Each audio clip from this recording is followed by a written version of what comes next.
오늘의 말씀은 출애굽기 33장 1절부터 11절까지 말씀입니다. 여호와께서 모세에게 이르시되 너는 내가 애굽 땅에서 인도하여 낸 백성과 함께 여기를 떠나서 내가 아브라함과 이삭과 야곱에게 맹세하여 내 자손에게 주기로 한 그 땅으로 올라가라. 내가 사자를 너보다 앞서 보내어 가나안 사람과 아모리 사람과 헷 사람과 브리스 사람과 히위 사람과 여부스 사람을 쫓아내고 너희를 젖과 꿀이 흐르는 땅에 이르게 하려니와 나는 너희와 함께 올라가지 아니하리니 너희는 목이 곧은 백성인즉 내가 길에서 너희를 진멸할까 염려함이니라 하시니 백성이 이 준엄한 말씀을 듣고 슬퍼하여 한 사람도 자기의 몸을 단장하지 아니하니 여호와께서 모세에게 이르시기를 이스라엘 자손에게 이르라. 너희는 목이 곧은 백성인즉 내가 한순간이라도 너희 가운데에 이르면 너희를 진멸하리니 너희는 장신구를 떼어내라. 그리하면 내가 너희에게 어떻게 할 것인지 정하겠노라 하셨습니다. 이스라엘 자손이 호렙산에서부터 그들의 장신구를 떼어내니라. 모세가 항상 장막을 취하여 진 밖에 쳐서 진과 멀리 떠나게 하고 회막이라 이름하니 여호와를 앙모하는 자는 다 진 바깥 회막으로 나아가며 모세가 회막으로 나아갈 때에는 백성이 다 일어나 자기 장막문에 서서 모세가 회막에 들어가기까지 바라보며 모세가 회막에 들어갈 때에 구름 기둥이 내려 회막문에 서며 여호와께서 모세와 말씀하시니 모든 백성이 회막문에 구름 기둥이 서 있는 것을 보고 다 일어나 각기 장막 문에 서서 예배하며 사람이 자기의 친구와 이야기함 같이 여호와께서는 모세와 대면하여 말씀하시며 모세는 진으로 돌아오나 눈의 아들 젊은 수종자 여호수아는 회막을 떠나지 아니하니라. 네, 어제까지 우리는 2시간에 걸쳐서 금송아지를 만들고 우상을 숭배한 그 이스라엘 백성들의 죄에 대해서 살펴보았습니다. 그러면 하나님과 언약을 체결하자마자 금송아지 우상을 만들고 우상을 숭배한 그 이스라엘 백성들을 바라보실 때 하나님의 마음은 어떠셨을까? 제가 이런 비유를 든 적이 있죠. 이 언약식은 하나님과 이스라엘 백성 사이에 아주 중요한 그러한 관계를 상징하는 것이고, 그래서 굳이 비유한다면 성경에서도 하나님께서 자주 비유하시는 말씀이지만 하나님께서 신랑이 되시고 이스라엘 백성들이 신부가 되었을 때 이 허니문 기간, 이 신혼 기간에 배우자가 바람을 핀 것이나 마찬가지 상황인 것이죠. 그러면 하나님께서 과연 이 백성들을 신뢰하실 수 있으실까? 이스라엘 백성을 향한 하나님의 판단은 이 말로 아주 잘 요약이 됩니다. 오늘 본문의 3절 말씀에 하나님께서는 이스라엘 백성들을 향해서 이렇게 말씀하시죠. 너희는 목이 곧은 백성이다. 너희는 교만하고 너희는 죄 짓고 뻔뻔한 그러한 모습으로 내 앞에 서 있는 그런 자들이다 하고 말씀하시는 것입니다. 자, 목이 곧은 이 이스라엘 백성들이 하나님과의 언약을 깨뜨렸으니까 하나님과 이스라엘 백성 사이의 언약은 파괴된 것이고, 그러므로 하나님께서는 그 언약을 지키실 필요가 없으신 것입니다. 자, 하나님께서 이스라엘 백성들에게 언약을 맺으실 때에 그들에게 약속의 땅 가나안으로 인도하시고 그곳에서 그들이 그 땅을 차지하고 살게 하겠다고 말씀하셨죠. 그러나 이제 이 약속이 파기가 되었으니까 더 이상 하나님께서 그 약속에 대해서 지키실 의무가 없는 것입니다. 그런데 하나님께서는 한 번 맺으신 언약은 그 언약이 파기되지 않는 한, 보통이 아니라 100% 하나님 쪽에서 언약을 파기하시는 적은 없죠. 그 언약의 대상이 되는 사람이 죄로 말미암아 하나님과 맺은 그 언약을 파기하는 것이 전체입니다. 이 하나님과의 언약 관계에 있어서 언약이 파기되는 것은 하나님 편에서 언약이 파기되는 것은 없습니다. 먼저 항상 사람이 죄로 인해서 그 언약을 파기하는 것이죠. 하지만 반대로 사람이 끝까지 그 언약을 파기하지 않는다면, 그 언약에 신실하다면 하나님은 반드시 그 언약의 약속을 다 이루십니다. 그래서 지금 오늘 본문의 말씀의 1절을 보시면 하나님께서 모세에게 이스라엘 백성들을 이끌고 하나님께서 약속하신 그 땅, 곧 가나안 땅으로 올라가라고 말씀하십니다. 하나님께서 약속을 지키시겠다는 거죠. 그런데 하나님께서 약속을 지키시는 이유는 이스라엘 백성들이 그 언약에 신실했기 때문이 아니라 따로 이유가 있습니다. 자, 하나님께서 뭐라고 말씀하시냐면 1절 말씀에 이렇게 말씀하시죠. 내가 아브라함과 이삭과 야곱에게 맹세하여 내 자손에게 주기로 한 그 땅으로 올라가라. 자, 이스라엘 백성은 금송아지 우상을 만들고 섬겨서 하나님과의 그 언약을 깨뜨렸지만 하나님께서는 아브라함과 이삭과 야곱과 맺으신 그 언약을 기억하시고 그들은 하나님과 맺은 언약을 깨뜨리지 않았거든요. 그 언약을 기억하시고 그 약속을 지키시기 위해서 비록 패역한 악한 목이 곧은 목이 뻣뻣한 이스라엘 백성들이지만 그 땅을 주겠다.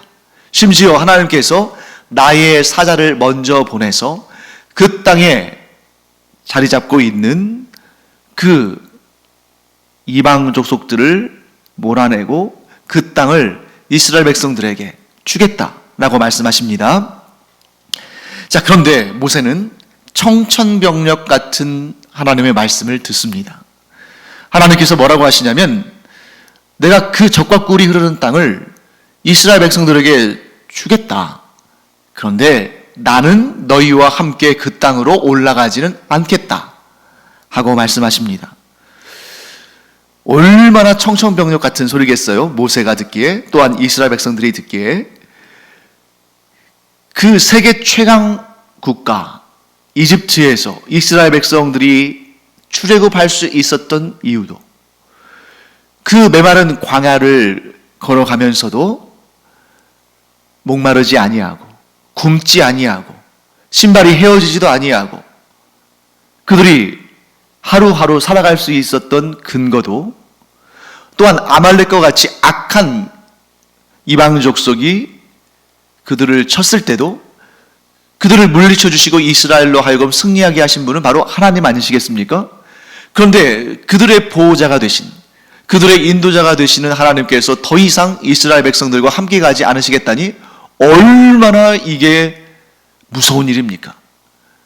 자, 그 말씀을 들을 때 이스라엘 백성들은 참 복잡한 생각과 함께 하나님 앞에 면목이 없고 수치스러웠을 거예요.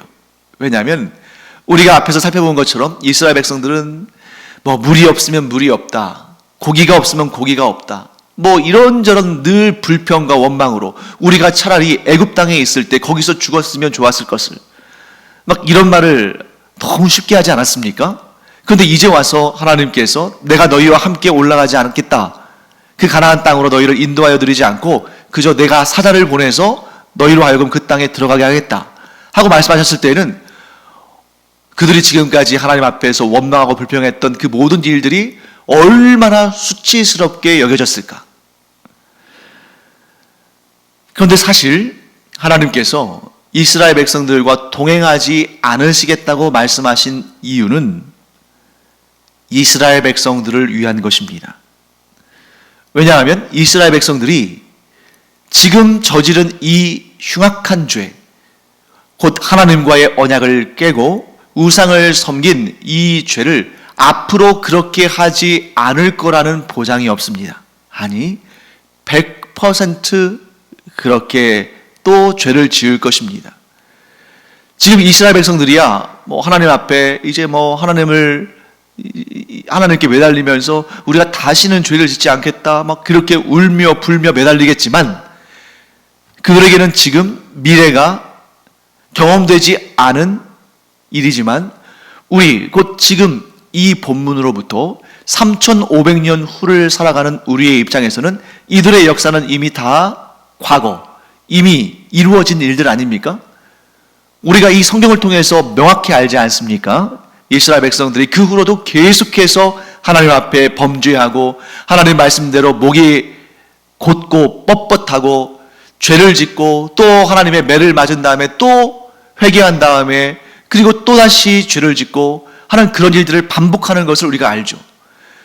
그러니까 하나님께서 내가 너희와 동행하다가 너희의 그 패역한 죄악을 또 보게 되면 너희를 진멸할 수 있으니까, 분명히 그런 위기들이 계속 올 테니까 나는 너희들을 치지 않기 위해서라도, 즉 너희가 나로 말미암아 진멸되지 않기 위해서라도 내가 아브라함과 이삭과 야곱과 맺은 언약을 지킴으로 너희들에게 가나안 땅을 주겠다고 하는데 그 땅을 너희가 차지하기도 전에 너희가 진멸할까 봐 내가 함께 올라가지 않겠다 하고 말씀하시는 것입니다.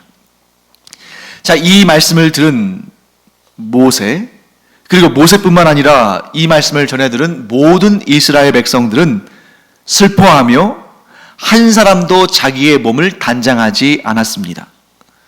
저는 이 모습을 보면서 이런 생각이 들었습니다.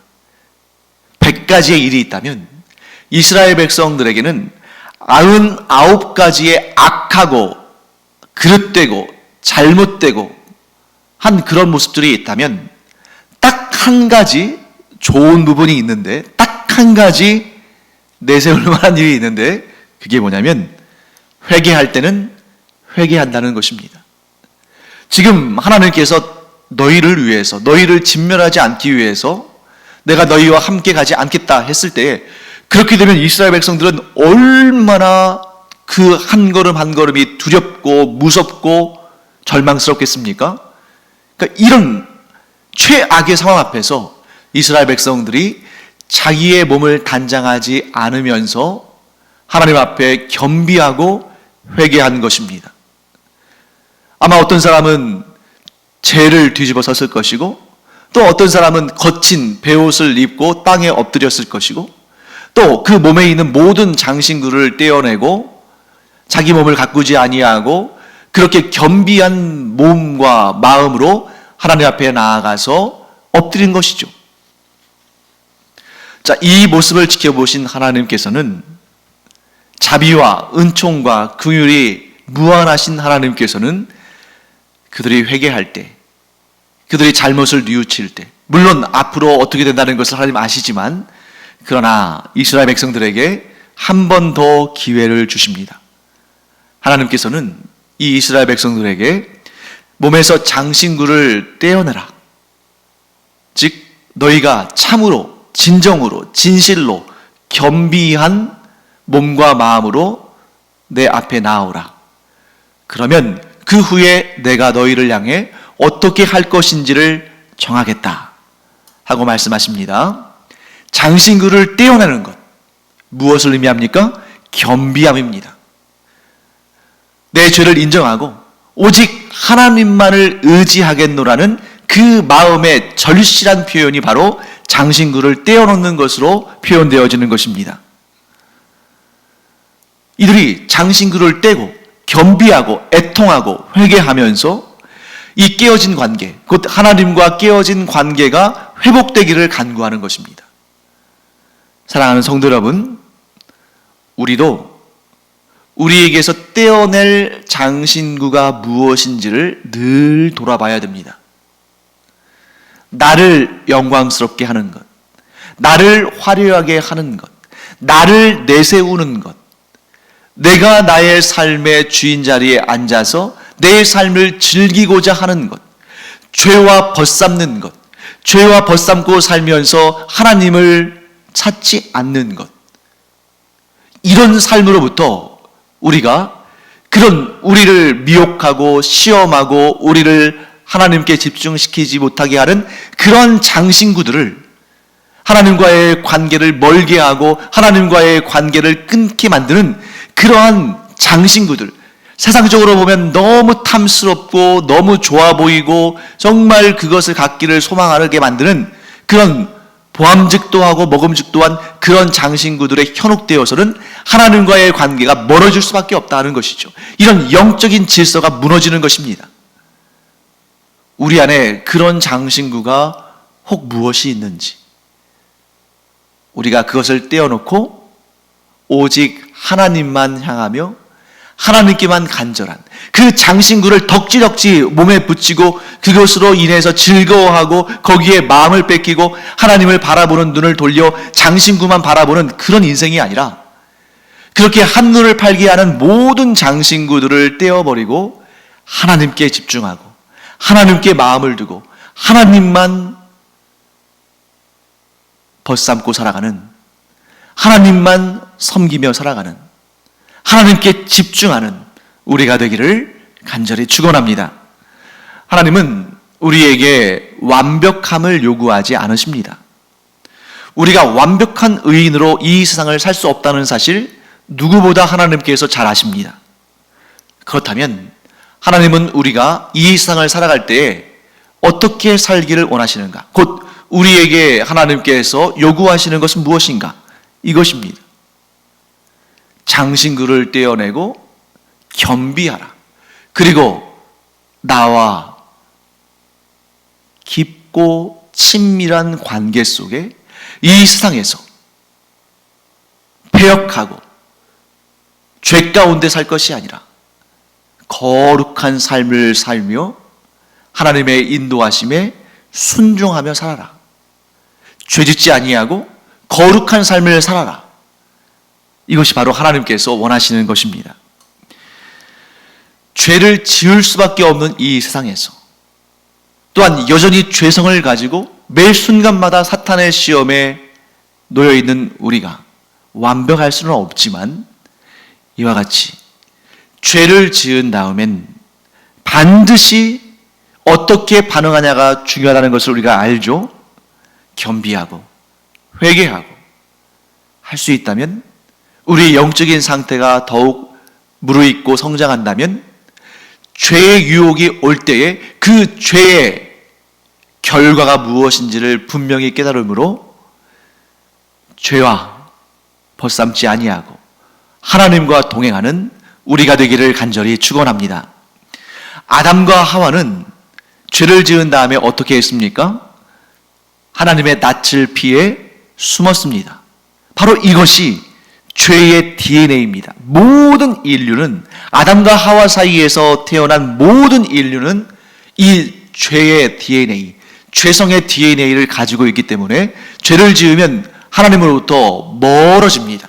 하나님을 피하여 숨습니다. 그러나 우리, 곧 예수 그리스도를 통해 구원받은 우리는, 성령의 인도하심 가운데 있는 우리는 죄를 짓지 않고 사는 것이 가장 좋지만, 그러나 이 죄악이 관영한 세상 가운데 우리가 완벽하게 죄를 짓지 않고 살 수는 없겠죠. 우리도 그것을 분명히 압니다. 그렇다면 우리는 어떻게 살아야 할 것인가? 그 죄성의 당연한 모습대로 죄를 지으면 하나님의 낯을 피하여 숨는 것이 아니라, 우리가 죄를 지었다면 즉각적으로 하나님 앞으로 달려와서 겸비하고 그 장신구들을 떼어내고 하나님 앞에 회개하고 돌이켜 하나님을 더욱 의지하고 하나님의 은혜와 긍휼을 더욱 바라보는, 그래서 회개의 심령으로 하나님 앞에 섬으로 하나님께서 그 관계를 회복하여 주시는 우리가 되기를 간절히 축원합니다. 그런데 이 사건 이후에 모세의 삶에 변화가 생겼습니다. 그것이 뭐냐면, 이 사건 후에 모세는 항상 장막, 곧 하나님을 섬기는 회막이죠.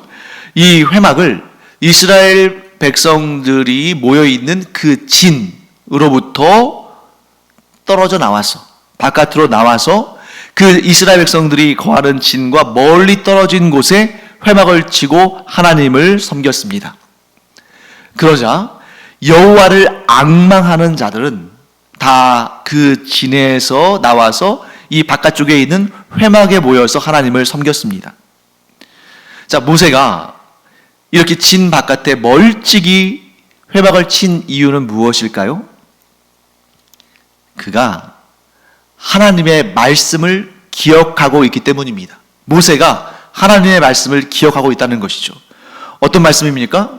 이 목이 곧은 백성들과 내가 함께 가다가 그들이 죄를 짓는 모습을 보면 내가 그들을 진멸할까 하노라. 그래서 내가 그들과 함께 가지 못하겠노라. 이렇게 말씀하셨잖아요. 그래서 만일 여호와의 임재하심이 있는 회막을 이스라엘의 진 한가운데 친다면, 그래서 행여라도 또 이스라엘 백성 가운데에 그런 완악한 죄를 저지르는 자들이 있다면 모세는 그것을 채 발견하지 못하고 눈치채지 못한다 할지라도 하나님은 죄에 대해서 너무나도 선명하게 아실 텐데, 그러면 어느 날 갑자기 이스라엘 백성들이 하나님의 진노하심 가운데 진멸할 수도 있는 거 아니겠습니까? 그럴 위험성을 피하기 위해서 회막을 진 바깥에 먼 곳에 친 것입니다. 자, 우리가 여기에서 이 사실을 분명히 알아야 되는데, 하나님께서 이스라엘과 함께 가나안 땅으로 올라가지 않으시겠다고 말씀하신 그 이유도, 또 모세가 이스라엘의 진영 멀찍이 바깥에 회막을 친 것도 같은 마음 때문입니다. 어떤 마음이에요? 이스라엘 백성들을 살리고자 하는 마음. 하나님께서 이스라엘 백성들을 진멸시키지 않으시려고 내가 너희와 함께 올라가지 않겠다라고 말씀하셨던 것이고, 모세가 여호와 하나님의 임재가 있는 이 회막을 이스라엘 진영의 바깥쪽 먼 곳에 친 것도 혹여라도 이스라엘 백성들의 죄로 인하여서 그들이 진멸을 당할까 봐서 그렇게 멀리 친 것입니다. 패역하고 완악하고 목이 곧고 뻣뻣한 이스라엘 사람들이지만 하나님도 모세도 그들을 불쌍히 여기는 마음, 그들을 살리고자 하는 마음이 있었기 때문에 이와 같은 일들을 행한 것입니다. 바로 이 마음 때문에 비록 죄악이 관영하고 비록 패역하고 목이 뻣뻣하고 곧은 자들이지만 그래도 그들을 살리고자 하시는 그 마음 때문에 이스라엘 백성들이 진멸을 면한 것입니다. 저는 이 말씀들을 보면서 세상 사람들을 향한 우리의 모습이 어떠해야 할 것인가, 이 교회 공동체가 어떠해야 할 것인가 하는 것을 깨닫게 됩니다. 자, 교회는 세상으로부터 멀찍이 떨어진 그러한 회막과 같은 존재입니다. 실제로 이 세상 가운데 있지만 그 의미를 보자면, 왜냐하면 이 세상 곳곳에 교회가 세워져 있습니다. 그런데 진 바깥에 세워진 회막에 여호와를 경외하고 앙망하는 자들은 그곳으로 나가서 하나님께 경배를 드렸죠. 이런 것처럼 교회가 세워지면 하나님을 경외하고 여호와를 앙망하는 자들은 그곳으로 나와서 하나님께 예배합니다.